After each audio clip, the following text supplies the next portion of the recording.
academic terrorists. I love that term, academic terrorist. I think the discussion of history in the public sphere is closely related to the rise of a certain type of nationalism. History is to nationalism what the poppy is to opium addiction. To this day, every time I open my mouth in public and make a speech or I write something, immediately, she doesn't know what she's saying this, she's absolutely ignorant. I am a woman who is daring to read the texts and counter the arguments of the Brahmanical interpretation of the texts. I'm always a little amused by all these statements that are made these days that Hindutva is indulging in decolonization. Because if it was in fact indulging in decolonization, the first thing they would have to do would be to reconsider their own ideology. Nationalism needs history to justify its politics in the present. For us, education was a source of knowledge. The student was taught to ask questions. Today, what you have is a kind of reversal. Questions are not asked. You're told. The way in which JNU was decimated, it's a clear case of not wanting the new educational ideas, not wanting students to think independently. Even in Hindutva history, the research has been done by historians who are not of their thinking. There really can't be any research done because it would come to a close very quickly.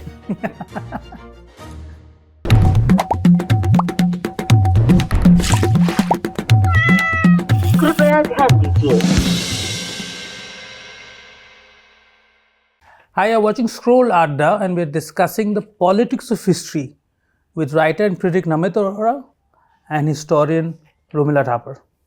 Welcome to Scroll, guys. Thank you. Thank you. You've written this new book, speaking of history. Mm-hmm. How did the idea for this book come about? Why did you feel the need to write a book on this? We were chatting about what was going on, and the conversation led to what was going on in the writing of history. And we talked about the kind of situation that was developing in which there was a kind of divide between the professional historian and what we choose to call, the pop historian who writes casually, as it were. And then a little later, Namit had this idea that maybe we should do a little sort of conversation about it. And so he suggested it. And I said, yes, if it's a conversation that's the length of an article, that's fine. You and I can talk about it and record it and make it into an article. That was it. No? Yeah, and our focus right from the beginning was really to have a serious but accessible living room style conversation about topics that are quite central and they keep coming up in the public sphere, and we thought this conversation might inform it. So, and as we started talking, initially the idea was we might do an article or two for an outlet like Scroll, right. But as we started talking, the conversation, the scope really expanded quite a bit, and we very soon we ended up with enough material that we thought we could turn into a book. So that's how it came about. You guys spoke of history in the public sphere.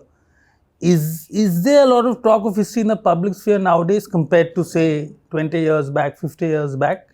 Yes, are we living in an unusual moment? I think there is much more talk because it's implicit in a lot of things. In the politics, for example, it's implicit. Because the kind of history that is being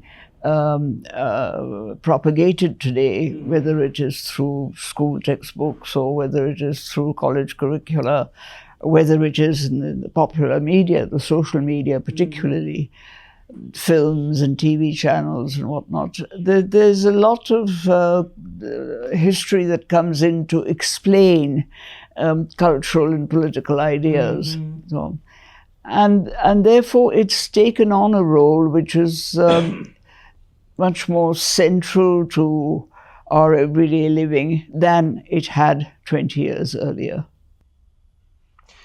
Yeah, and I think the discussion of history in the public sphere is closely related to the rise of a certain type of nationalism. Nationalism needs history to justify its politics in the present. And so that was to an extent always true, but in these times of heightened discussions about a certain type of nationalism has brought history more center stage, and battles over it have intensified. And that's a very interesting thing you said. I mean, we all know that like history in some ways is the handmaiden of nationalism, right? You can't have a nationalism without first laying out a history of a people, of a nation, so on and so forth. But yet you guys are saying some what's happening now is unique, right? In some ways, or it's at least different in scale. I wouldn't say it's unique. Right. It's an exaggerated condition. Right. I mean, there's always been a discussion about history and politics and so on. And history and nationalism are deeply intertwined. If I can once again quote the quotation I'm always quoting, which is Eric Hobsbawm, who writes about how history is to nationalism what the poppy is to opium addiction. Right. There is an intrinsic link. Right. And in a sense, it's because the legitimacy of what is being projected through nationalism of various kinds is dependent on history supporting it. And therefore, whether it does or not, it's forced into a mold where people say, well, history supports it as well. Right. One thing that I would say is slightly different is that, maybe 50 years back, obviously history was always intertwined with politics, always intertwined with nationalism. I remember, there's this very old Manishankar Iyer quote. He was on one of the shows back in NDTV when it was a very different NDTV. And in his very characteristic, he got irritated. He said, if there won't be politics in history, where will it be? In biology, right? So, I mean, in a way that the two disciplines are really intertwined. And in some ways, that's actually what makes history so interesting and such a fascinating study of human society. And relevant. And relevant. That's the like it's a real thing which impacts our lives. Yeah. I'm thinking of this, the French historian Marc Bloch, who said, history is the most modern of disciplines. And in many ways, I think history lies at the very heart of the enterprise of modernity, right? And so obviously it is also intertwined with all kinds of politics of modernity that happen in our times. One thing that I wanted to, again, go back 50 years, one thing that you guys write actually is that in most societies, there isn't such a sharp distinction between academic history and narratives in the public sphere. So we sort of compared to India's past, but if we do a sort of horizontal comparison, you guys are saying that even then India right now is a bit distinctive. Like we all have a gap between academic history and popular understanding of history. But you're saying India is slightly unique or special or exaggerated in that sense. Why do you think that is? Well, I think at the moment it is exaggerated. But for example, this is a mood that many European countries went through as well. Before nationalism came to be an established reality that went on and got absorbed, as it were, in the culture of that society. So it's not as if this is something which is completely unique to India, but it is a phase that we're going through where nationalism is taking a lot from history and is dependent on the kind of history it can use as foundational to its ideology. You're saying there's a cyclical element to it.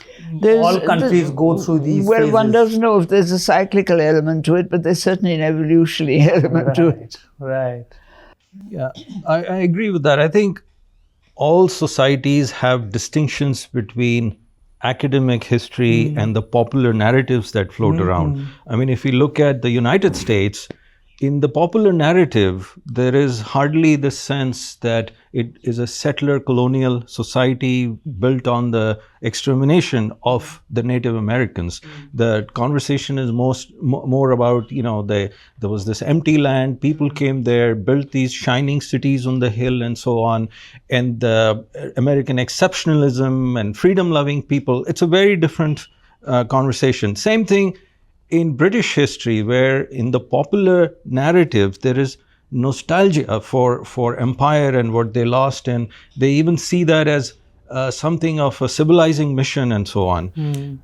I think in India also, of course, there is a huge gap, probably larger than in most societies, and this is something we've discussed in the book.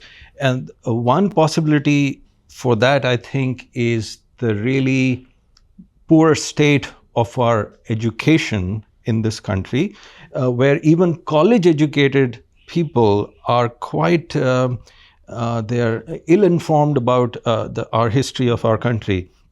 There's also possibly, our country is much more religious still compared to many other nations, so the mythologies and religious ideas as explanations for the past have a much stronger hold on the imagination. So, and of course, let's not forget that we have these very powerful entrenched organizations, which for the last 100 years, they have been pushing chauvinistic history and poisoning the minds of people. And, now they are in power with all the IT cells and so on. So this gap is probably bigger and stronger in our country for some of the reasons that I mentioned.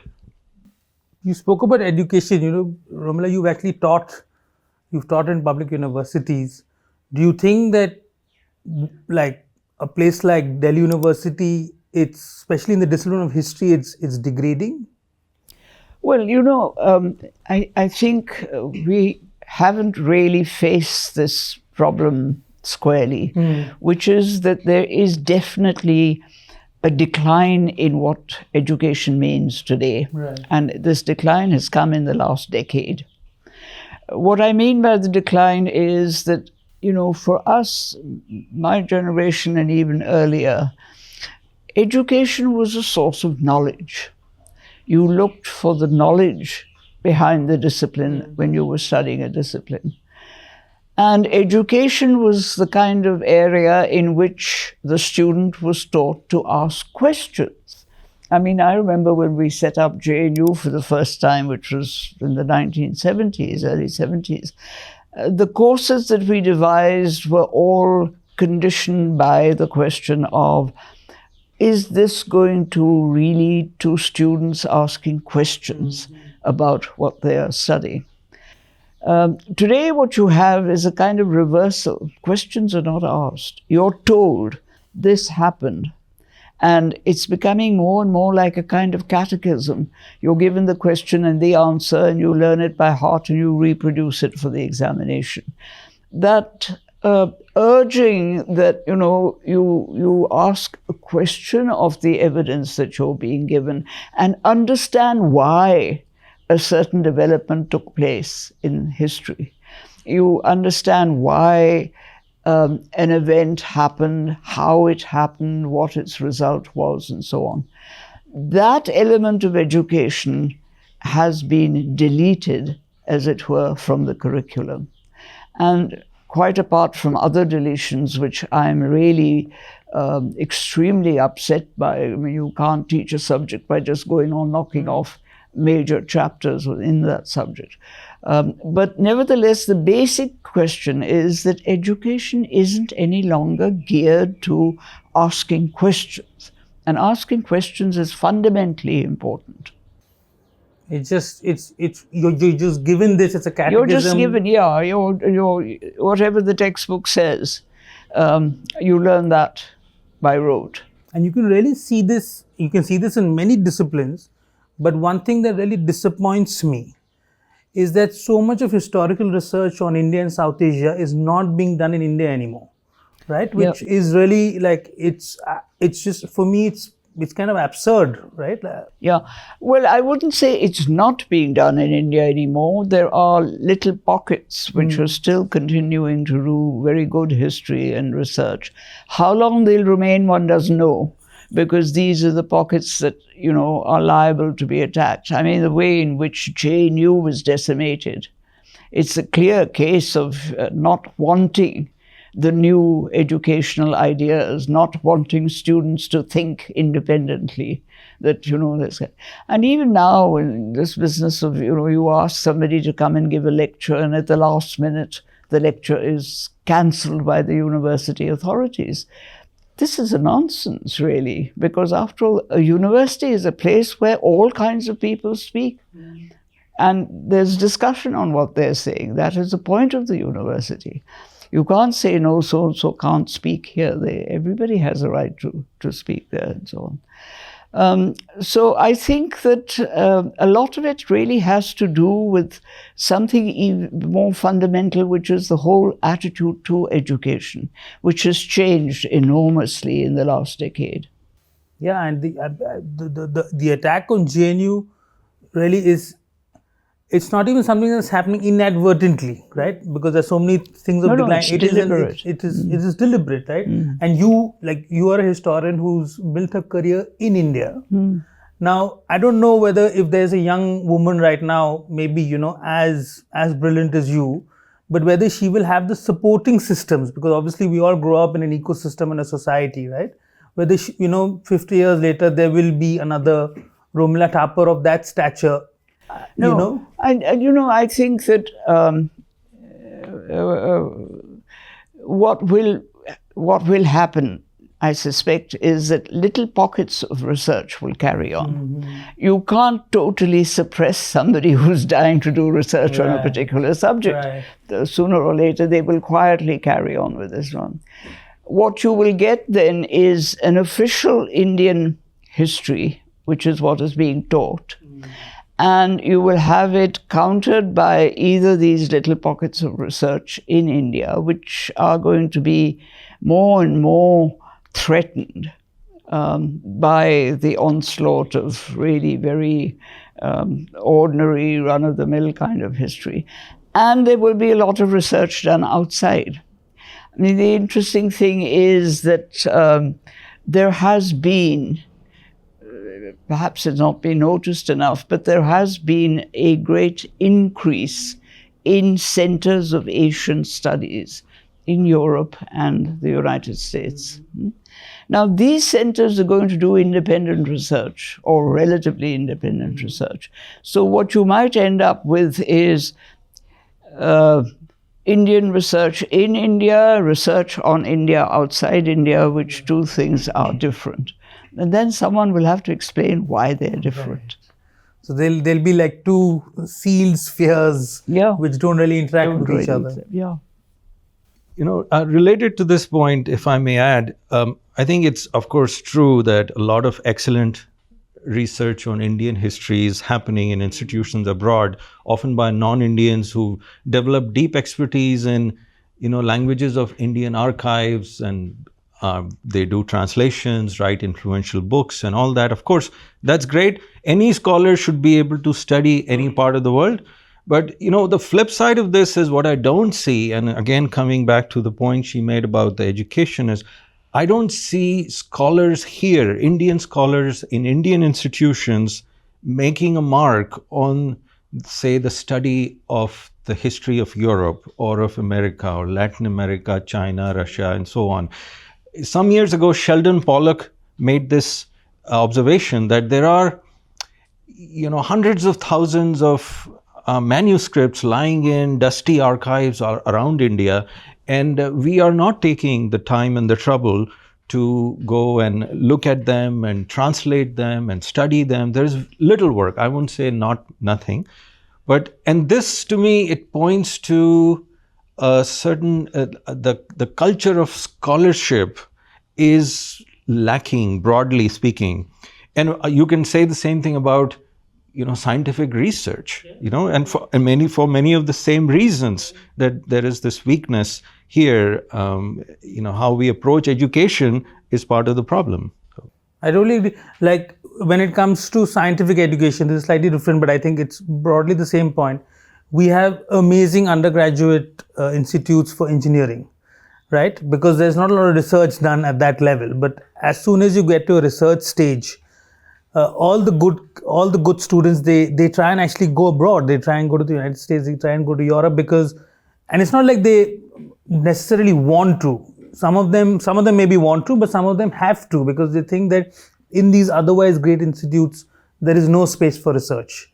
Just something as simple as, I think, the stipends PhD scholars get in India is a pittance. You really, I mean, a single person can't live on it, much less raising a family. I guess a family would be impossible to raise on a PhD stipend, but even a single person, I think it's impossible for him or her to live on that. So how do you expect this person to leave everything aside and, do 12 hours of research every day in a lab? I would have a slight difference with what you said. I think even our leading institutions of science and technology, I went to one, they are extremely weak in promoting critical thinking. Right? And so some of the students who do well are just because they have a innate, brightness and, smartness about them, that they can survive this system, and they do well, not because of the system, but despite the system, right? And they often do well when they go abroad, not necessarily in institutions in India. The awarding of the Nobel Prize is an interesting indication that Indians, as long as Indian scholars, Indian scientists in particular, as long as they're working in India, no one pays too much attention to them. The moment they go out, some of them get the Nobel Prize. Why? Because they're working in an atmosphere in which the kinds of questions they're asking and the kind of thinking they're encouraged to do is appreciated. And they're encouraged to do that. And getting back to history, I think the real irony here is that we live in an age, like we discussed earlier, where all we discuss is history, right? I mean, every day on the news, we're discussing some obscure battle from the 15th century. That's the news. Yet, you would think that at least 10% of that would kind of trickle down to universities, but it's not happening. It's not happening, and you would think that in this discussion there would be at least 10% of people who would say, well, I must read seriously on this subject. But you never get that reaction. It's always, I know. And they proceed to argue from not knowing. One of the things that you talk about history is you say it's not a search for the truth. And I think that was a very important line that you guys have in your book. Because very often history becomes this, it's almost like this debate on this fact, right? And, did this guy invade in 1526 or whatever? But you're saying it's not really that. No, I think that if one looks at the subject historiographically, as some of us have been doing, there was a time when it was argued that history is a search for the truth of the past. And this was about a century and a half ago, a century ago. People were still saying this and so on. I think that when when looking at history, researching history began to change somewhat, and the question, the final question in the historical method as we used to teach it, was, what is the explanation for an event? That is when we realized that the explanation can be more than one. There can be two or three that have a percentage of role, as it were, in the final explanation. Almost like a probabilistic examination of an issue. Now, once you start doing that, then you have to realize that, first of all, how can you search for something that is the truth in a past which no longer exists? It only exists as an abstraction in the minds of some people, you see. So my truth is as good as your truth. So how do you judge that truth? That's the change. And I think that change has been increased over the years because of this concern with The search is not for the truth, but it is for the explanation of what happened. Because that also links up with the present. We are where we are because of the past. If we don't understand the past properly, we won't understand where we are at the moment. Yeah, if I may add to that, I mean, this is one example we consider in the book, like just the Battle of Haldigati. You alluded to this idea that, okay, history has uncovered the truth that a battle took place in 1576 outside Udaipur, it's true. But when we start, we want to explain what happened, how it happened. And when you try to do that, you look at a variety of sources, the different parties involved, their vantage points, their political relationships with each other. And after considering all that, again, then history becomes like the search not for truth, but the most reasonable explanation for what happened based on all the sources we have. And of course, you need a shared understanding of what evidence and reasonable means. So that's fundamental. Do we think, though, you spoke about the fact that history was this 100 years back, the search for quote-unquote truth. Do you think, though, Hindutva is still stuck in that framework? Like, is that they kind of stuck in this time capsule of... Well, let me put it this way, that maybe their understanding of history is stuck in that framework, Right. because they would argue that their version of history is the truth. You know, that Indian history, Indian culture is rooted in Hindu history, Hindu culture, and so on. Whereas some of us are saying, you know, there were other factors that came in as well, and everything has to be sort of seen as a totality. That doesn't happen there. But I think the other aspect which we shouldn't lose sight of is that today the ideology of Hindutva is being used for political purposes. So the claim that this is the truth gets a little colored by the fact, but that it's being used for political purposes. And that's quite different from the truth. So please would people make up their minds as to what they're doing with this ideology. No, completely. And in fact, I think in a way this is almost, to my mind, also a weakness of Hindutva. The fact that they place politics so in front that I think even a thinking man or woman who maybe leans naturally towards that ideology will maybe take a step back. And, you know, I mean, it's very interesting that a lot of even in Hindutva history, when the debates happen, a lot of the sources that they're quoting, the research has been done by historians who are not of their thinking, because I think there has been no research done. There's been no research done, yes. There's been no groundwork done. There really can't be any research done because it would come to a close very quickly. You guys actually trace a lot of Hindutva history to British historiography, especially this, you know, very blocky identification of Hindu periods and Muslim periods and these very sharp binaries. Could you expand on that? When the colonial authorities came to India, one of the questions that they asked learned Indians was, where's your history? And where are your books on your history? And they were told, we don't have any such books. Like the Greeks have histories of such and such and such and such, and they do a sort of chronological rendering of the books. The Chinese do the same. That you don't find in ancient India. And the way in which some of us have approached it now is by saying, we're not looking for actual historical accounts that go year by year. We're looking for how the past is represented. Right. And that's really much more meaningful and tells us much more about the broad culture that existed at that time. And anyway, so when they came, the Brits, the colonial authorities, they were told there's no history.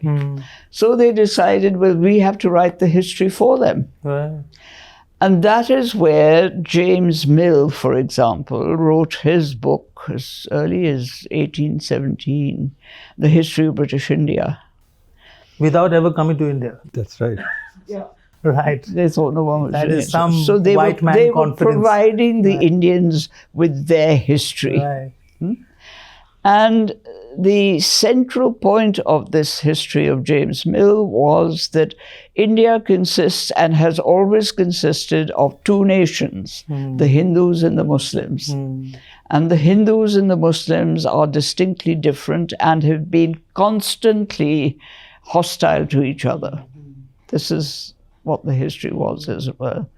And this was a very basic, fundamental belief that they put across. And that is what gave rise to the two-nation theory. Right. Very clearly. I mean, it's an absolute sort of take. It's a real through line right through. Yeah. It's a real direct line. Right, Yeah. right. And that is also what comes into Hindutva, in the way in which the treatment of Hindus and Muslims is always much more oriented towards hostility and aggression than looking at other instances where there was a coming together. The other person that was very important was, of course, Friedrich Max Müller, who read all the Vedic texts. And they then developed this theory that the Aryans came to India, and the original Hindus were all Aryans. And therefore they belonged to a superior race. Right. And therefore their culture was superior to all other cultures that existed at that time. Now this also comes into Hindutva. Right. And this is two examples of a very clear, direct link with colonial ideas. And I'm always a little amused by all these statements that are made these days that Hindutva is indulging in decolonization. Because if it was in fact indulging in decolonization, the first thing they would have to do would be to reconsider their own ideology, which is very completely colonial. Very rooted in this 1920s European history almost, right? Yeah. No. So, and in European history, let's not forget, this is the time where, for example, the two-nation theory is, of course, meant to be specific to India. It doesn't exist elsewhere. Though, interestingly, in many British colonies, the hostility between two communities was deliberately developed. I mean, Cyprus is another example of this. Between the Greeks and the Turks. Right. And let's not forget that Max Müller is writing at a time and talking about the Aryans as a language group and as a race, when Europe is also developing the idea of race. This what they called race science was very dominant in Europe. And the superiority of the Aryan race, as we know, ended up in fascism. Yeah. And so one has to be aware of what is going on, because one of the things about 19th century and early 20th century Indian thinking is that because of colonialism, it is in touch with what is happening outside India, unlike today. And it takes a lot of ideas from what is happening outside India. And Aryan superiority, racial superiority of the Teutonic people and so on in Germany was partly the same kind of story. And when you want to add something, Namit? Yeah, in the book we have also talked about, speaking of how Hindutva draws from colonial historiography, even their understanding of Hinduism is framed by based on the colonial framing of Hinduism, centered on Brahmanical texts and certain and downplaying the influence and the texts and the Vedas are seen as central to this. Yeah. And it downplays the influence of all these other Aryan communities, the Harappans, post-Harappans, and a whole range of other cultures that existed, and they have significantly contributed to what we now consider this very diverse and the faith called Hinduism. But the Hindutva folks tend to look at it more in a very limited way, and it draws directly from the colonial understanding of Hinduism. Totally. I think, yeah. I think one of the reasons for this, I quite agree with you, one of the reasons is that the colonial scholars tended to use only textual evidence because there was nothing very much. Most easily accessible, right? For and the archaeological evidence, which started coming in, much, which was there in the 19th century, some little bits of it, but much more archaeology was done in the early 20th century. See? The archaeological evidence is clearly postulating that there were other groups, other peoples, that if you even take the racial equation, which nobody does today, I mean, race is right out. Yeah. No one pays any attention to that. But even then, there are other cultures existing. And obviously, the evolution of the so-called Aryan culture has to be on the basis of what inputs were there, however slight, from other cultures. How did they react to other cultures, and did they take them in? And that is a very important component of cultural history. And sooner or later, we'll have to come to terms with it. We cannot go on avoiding it and saying the Aryans existed in isolation and continue to exist in isolation, because that's really not feasible. And one of the things that hasn't changed is their understanding of Hinduism, even after the discovery of the Harappan civilization in the 1920s. That, the move now is, well, the Harappans were in fact Indo-Aryans who are from this land, so that's the move, rather than really look at the evidence that academic historians, there's a very polarized view on this. There are academic historians, all the conclusions point in one direction, and the Hindutva conclusions point in the other direction. And that's a fundamental problem we have. In fact, I would add that it's even more controvertible because now the geneticists have come into the game. Yeah. And they've pointed to, recently when the Rakhigarhi samples came through, it was incontrovertible. It kind of backs up your research, it backs up the research of linguists, the fact that there are these Indo-Europeans who are sort of bursting out into India from the northwest. And as a journalist, I was appalled at how badly this was misrepresented. Actually, misrepresented is, I'm actually lowballing it. There was straight out lies around, the findings that came out of Rakhigarhi. Because Rakhigarhi it was the final, now it's very difficult to argue the fact that Indo-Europeans did not come into India. There's linguistic evidence, there's archaeological evidence, and now there's genetic evidence. It's literally in all of us as we walk around. Yeah. No, it's become a very complicated subject now, because in the old days, anybody who had a good knowledge of Sanskrit could work on the Vedic period of history quite happily. Then it became good knowledge of Sanskrit and archaeology. Right. Now it's and linguistics and genetics. And so it's calls for teamwork. A single scholar cannot handle the niceties, the details of all these disciplines. And it's become much, much more complex. And it's about time that we accepted the fact that its complexity requires deeper and deeper research by specialists in these different fields. In fact, I would say that it's kind of baffling to me that Hindutva is so opposed to this idea, because I think it takes nothing away from Indian culture, from Hinduism is a very Indian creation.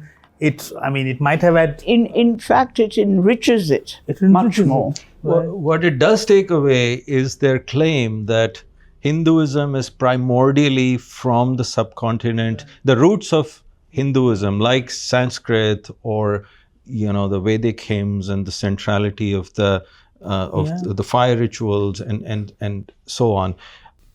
what Savarkar called Pitri Bhumi and Punya Bhumi has to be within the boundaries of India. Right, So- exactly. So, I think it's again what you discuss, it's politics leading the history.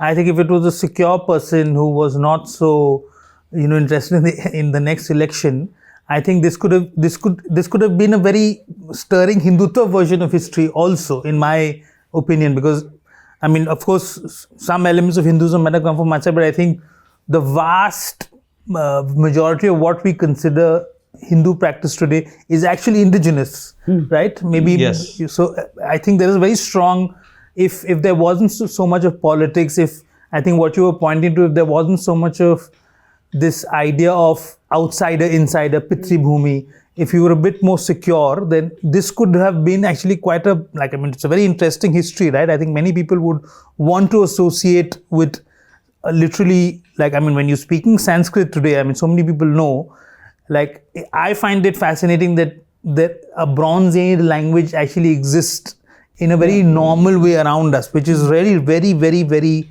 rare, whichever way you cut it, right? Yeah, absolutely.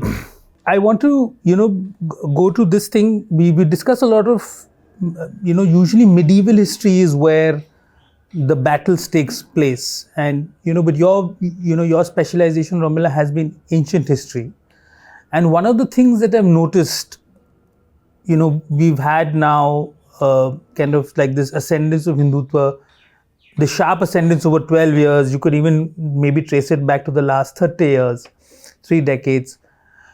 Even ancient India nowadays, I've seen, has become a battleground. Somebody like Ashoka, who I think every Indian school kid has grown up kind of being seen as this great Indian king. He's there on our emblem, he's there, he's a nationalist, he's a national figure. Even he comes under attack. Why do you think they have a problem with Ashoka? Well, I must confess that I was expecting this. Right. The problem with Ashoka is a problem that goes back to Vedic times. Right. In that, you may recall that Ashoka in his edicts often refers to Brahmanam Shamanam, Brahmins and Shramans. Who are these Shramans? The Shramans are the Buddhists, the Jains, the Ajivakas. Some would say maybe some of the Charvaks were also Shramans, but it's not clear. These three are certainly are named in Brahmanical sources as being Nastika, non-believers, and Mlecha, the people of very low caste and low standing and status. Now, this battle between the Brahmins and these other religions that were in some ways questioning, challenging Vedic Brahmanism goes back right to the beginning, to the time of the Buddha and Mahavir and all of them. And it was quite a serious battle. Patanjali, the grammarian, writing in around perhaps the 3rd century BC, talks about the relationship between the Brahmins and the Shramans can be compared to that between the snake and the mongoose. Wow. Now that's a very telling description. And it means that there was, and if you look at the texts critically, not in terms of, oh yes, they're all saying the same thing and they're all very friendly together. But if you look at them critically, what are they saying about each other? There are occasions when this kind of thing comes up. And in inscriptional evidence, and I am much more, I really tend to go much more with the inscriptions than the text, because the inscriptions are, don't have an axe to grind to the same degree as many texts do. The inscription evidence does speak of great hostility between the Brahmins and the Shramans. So if we're talking about hostility between Brahmins and Muslims, that's nothing new. Right. It's existed in the country before. Right. And then Ashoka's edicts make a lot of sense, where he says that there should be a coming together of Brahmins and Shramans, that they should live together amicably and that kind of thing. So clearly there was a problem at that time.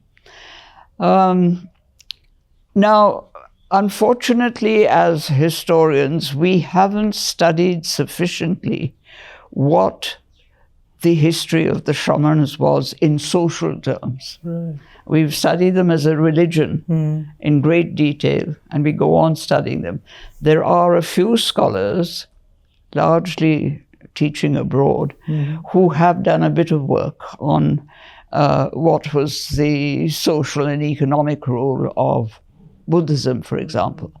And unfortunately, what has happened in India is that any historian that does social and economic history is immediately branded by the Hindutva people as a Marxist and abused and thrown out. You know, you can't take that person seriously. He or she is a Marxist because they're doing social. They don't understand that Marx's definition of social and economic history has a very distinct pattern, the modes of production. Right. And therefore, one cannot apply that automatically everywhere. You have to test it out before you can apply it. And there are many people who are just studying society, caste as it existed, without necessarily bringing Marx or Weber, for that matter. Weber has also written consistently. I don't think the Hindutva people have really understood that Weber also talked about Indian society, because they go for Marx, but they're silent about Weber. Anyway.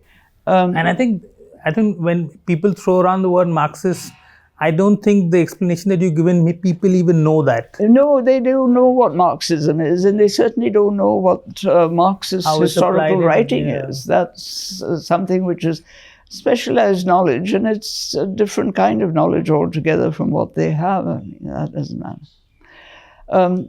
Anyway, so the fact that you had this contention between the Brahmins and the Shramanas, the Buddhists, does bring in this whole question then of what do you do with a king like Ashoka, who is not saying go out and fight. He's saying you have to come together, you have to understand each other, and so on. This basic message is an ethical message. What is so interesting is that this is also the period when supposedly the Mahabharata war has taken place. And there is a very interesting section of the Shanti Parvan, which is a dialogue between Yudhishthir and Bhishma. Bhishma is lying on his bed of arrows and is about to die, but this dialogue goes on for days. And Yudhishthir has said, I don't wish to take up kingship because it involves violence. It involves conquests and wars. It involves punishment. It involves violence. And I just want to hand over the kingship to my brothers and go off and renounce life and go and live as an ascetic in the forest. And Bhishma is trying to persuade him that this is really not the way to think. This leads nowhere. You should take up the kingship. It's your moral duty to do so, especially as you are, in fact, the son of Dharma, and so on. Now, some historians have written about this and said, isn't it curious that this dialogue comes in at this point when serious scholars of the Mahabharata say that the Shanti Parvan is a later edition. It doesn't go back to the earliest epic source. But, I mean, I've been attacked by the Hindutva by saying she doesn't even know the chronology of the Mahabharata. She's bringing this discussion into the Mauryan period, etc., etc. They don't realize that, in fact, there's a whole discussion on the chronology of the Mahabharata that they should be familiar with. It doesn't go back millennia into the Treta Yuga as they would like it to, whatever it is. So, a king who is really regarding himself, I mean, finally, of course, he gives in and he takes up the kingship and so on. But that there is this lengthy discussion on violence involved in kingship and so on means that this was a topic that was being talked about. Right. Obviously, it was being very widely discussed. The same thing that is producing an Ashoka, basically, you're saying this debate. Yes, it's producing an Ashoka on the one hand. Of course, the Mauryas were all Shramanas. Chandragupta was a Jain, Bindusar was apparently an Ajivaka, so the Ajivakas claim Ashoka, by his own admission, is a Buddhist, and so on. And really, that's one way in which they bring in the Shramana religions. But the point is that he is in many ways the odd person out, because he's issuing edicts, which is a different relationship with the population, from kings who sit on the thrones and don't issue any edicts. B, the message of the edicts is Dhamma as preached by the Shramana religions, not the Dharma of Brahmanism. Right. The Dharma of Brahmanism, for example, supports caste. It talks about Varna and so on. There isn't a single mention of Varna or Jati in the Ashokan inscriptions. Not a mention. Which means that for the Shramanas, this was not such an important issue. And the Ashokan inscriptions, therefore, are in some ways questioning, in a quiet way, the philosophy that was prevalent in the upper castes, the Brahmanical philosophy. It's not challenging it directly, it's saying we have to all live together, but a lot of what he's teaching, the ethical philosophy of living, is very much something that is being questioned by people. And I'm not at all surprised that they have now arrived, the Hindutva has now arrived at a point where it's going to question the Ashokan edicts. I mean, they kind of identify this as an ideological opponent. This is an ideological battle. Right. Absolutely, yeah. Yeah, one additional reason why they tend to beat up on Ashoka, and in general even Buddhism, because of course Hindutva identifies more closely with the Brahmanical stream, and there is a certain type of machismo in modern Hindutva. Maybe they're trying to make up for some past inferiority complex or something. But as part of this, what they see is that Ashoka's emphasis on nonviolence and compassion, they see it as a source of weakness in the culture, which opened up the region to, in their view, to foreign invasions. So that's another reason to beat up Ashoka. Forgetting the fact that the foreign invasions start during the Shunga dynasty, which was a Brahmanical dynasty, upholding Brahmanism. In fact, they start after Buddhism has greatly declined in India, right? Well, it hasn't declined, but it's much more. It's not so much a royal religion as the religion of other people, traders and other people, agriculturists, landowners, and so on in society. Traders particularly.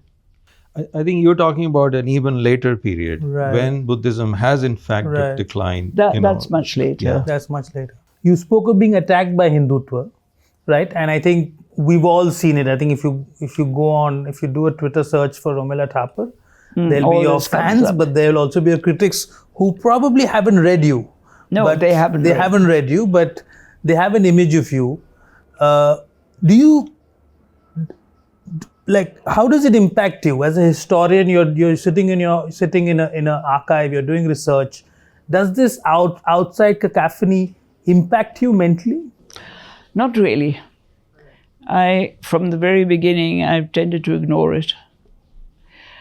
I understand the reasons for it. There are historical and political reasons.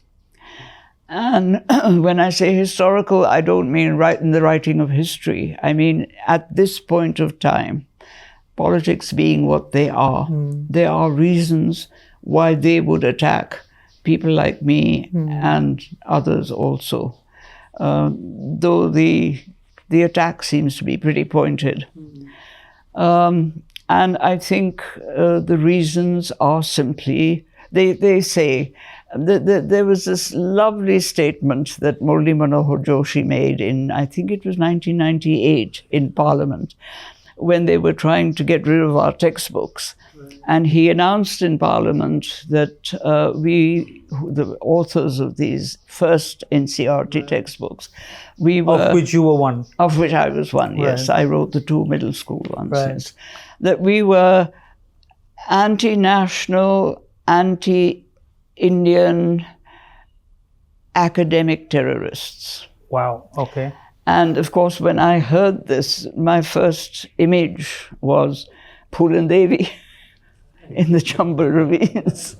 And I thought, okay. Anyway, so that was the one thing, you see. And it made it very clear to me that there's a certain desperation, that they're, in a sense, not just attacking a few of us and calling us Marxists and leftists and academic terrorists. I love that term, academic terrorists. Anyway, I went on writing my history. Yes, occasionally I would get a bit startled, like when I was appointed to a visiting chair in the Library of Congress. Within the first 2 weeks of my coming in and starting work, there was a 12-page screed on the computer explaining to the Library of Congress why I was an incompetent historian. I knew no history, no ancient history at all. I knew no Sanskrit. I didn't know how to write intelligently and so on. And that the appointment should be rescinded. Of course, nothing of the kind happened, but still. Anyway, there was a counter-signature campaign from my supporters.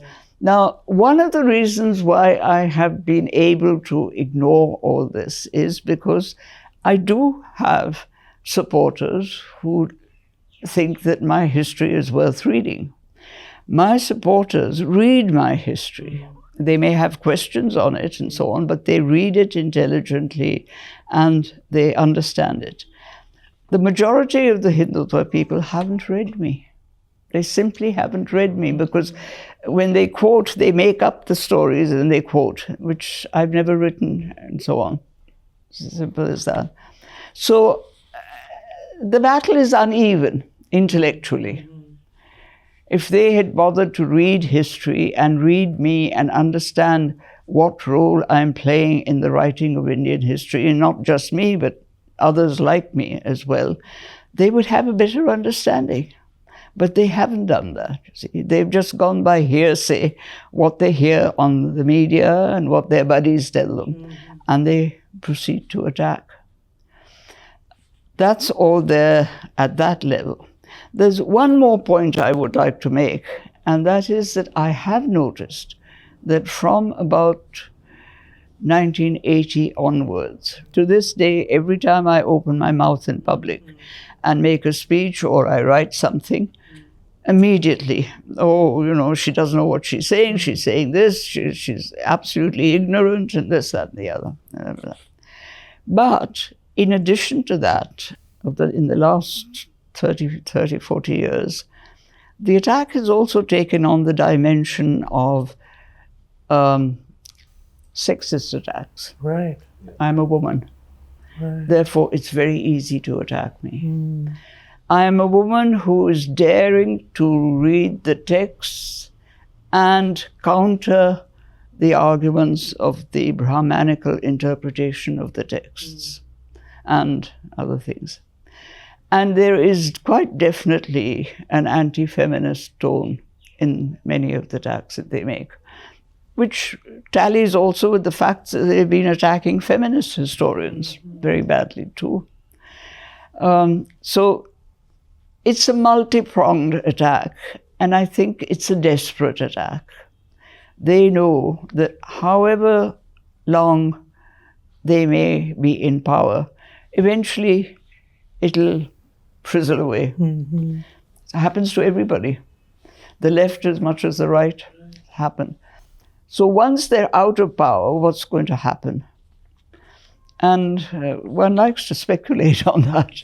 In a way, it seems that you're saying that they're almost scared of that possibility, so leading to their viciousness. Let's say they're apprehensive of the possibility that if they're out of power, people like me will come in, and people that represent that kind of democratic secular thinking, which is so lacking in everything that they write and do. People who represent the democratic and secular thinking, if they come back, when supposedly they will come back at some point, then what will happen to this? In your book, actually, you call yourself an old-fashioned Indian nationalist. Yeah, I am, because I do believe in what old-fashioned nationalism believed in. That is, nationalism affects all the people. It's not majoritarianism. I don't accept the phrase Hindu nationalism as being really legitimate, because that's a majoritarian phrase. I accept secular democratic nationalism as representing all Indians, all citizens. And remember now that we are no longer subjects of an empire. We are independent citizens who have independent rights according to the Constitution. It's a different story altogether from being subjects of the empire. And therefore, I think there is also an apprehension, yes, it's for them it's a now or never situation. Either they do it now and they convert the society completely to their point of view, or it'll just drizzle along, and then God knows what will happen at the end. What we'd earlier started off with, that history is so critical to humanity, right? Like, I mean, it's not, I mean, it is an academic discipline, but it's not limited to academia. It affects everyone. It affects everyone out on the street today. It affects every one of us in this room. So given that, we all have to put our shoulder to the wheel, I think. So I think, for example, journalists have a huge role in, I mean, as journalists, what do? We basically connect readers to experts. And I think it's our job to do that for history. You know, if Romila is writing something which impacts our politics today, I think it is my job to make sure to communicate that in easily accessible language, because, you know, journalism is a mass medium. So I think it's very, very important to do that. And I think in one response to Hindutva history has been this coming up, I think. Journalists, even social media creators, because so much of, I think, the Gen Zs consume even their news just of social media, right? I'm not the biggest fan, but you know, it is what it is, right? We've got to kind of, in a way, play by the world that we live in.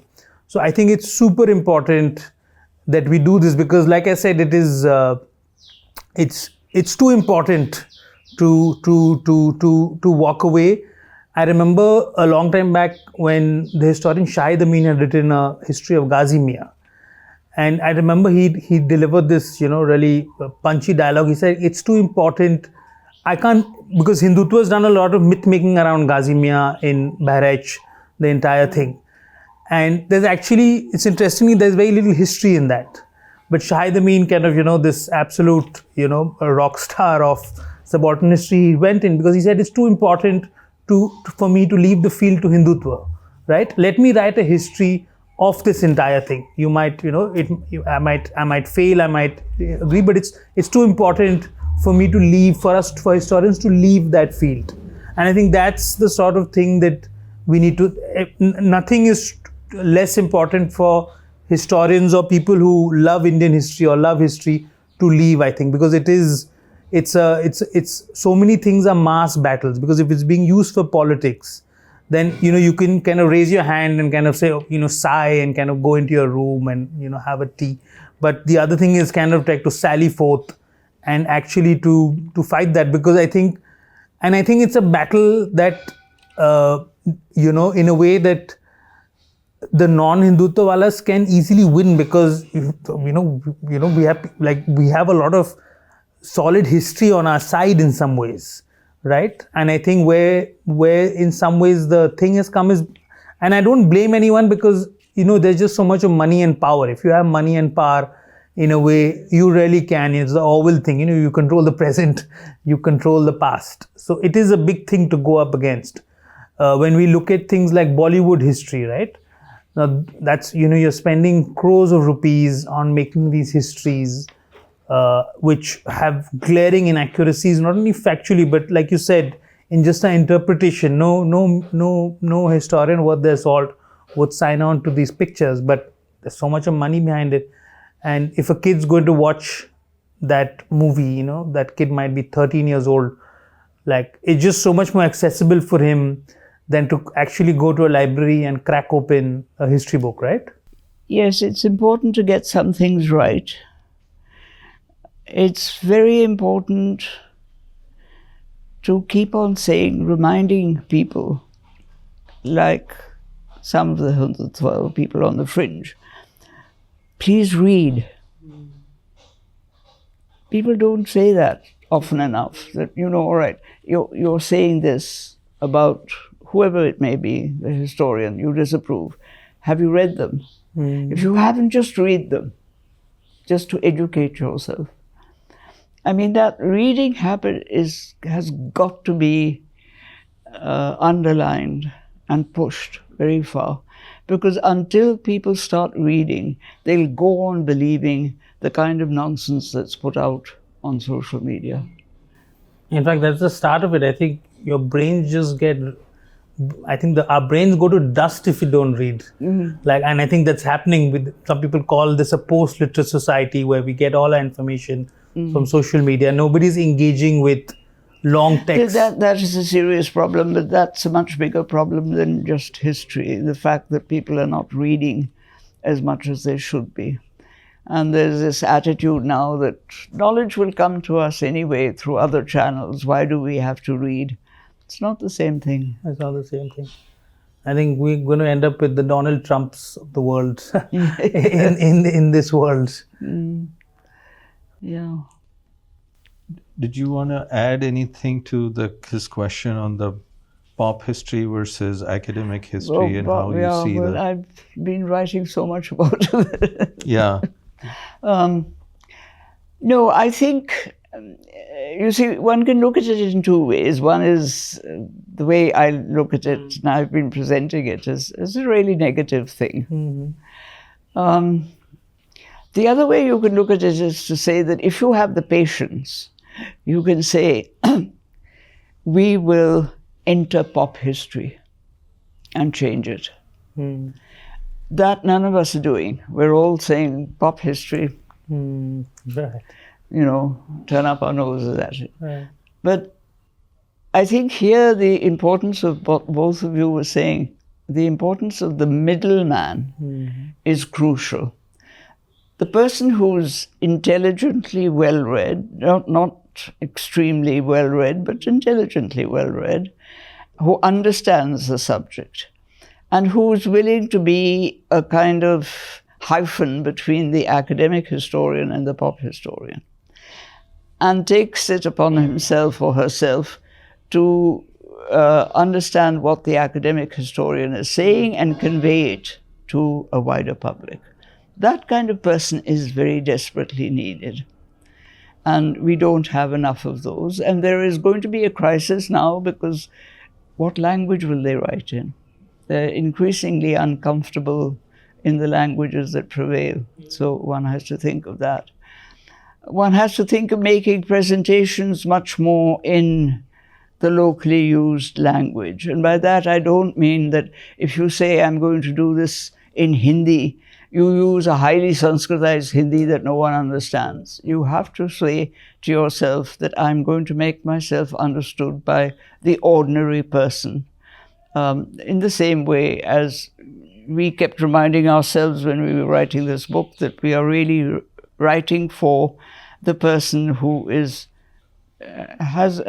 not a sort of very serious education, but has some education and can be able to follow simple English.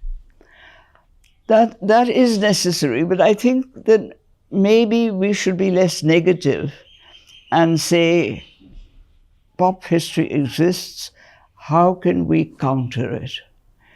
One is, of course, to keep on, every lecture I give, a public lecture on a broad scale, I bring in a little bit of pop history and explain why it's not tenable.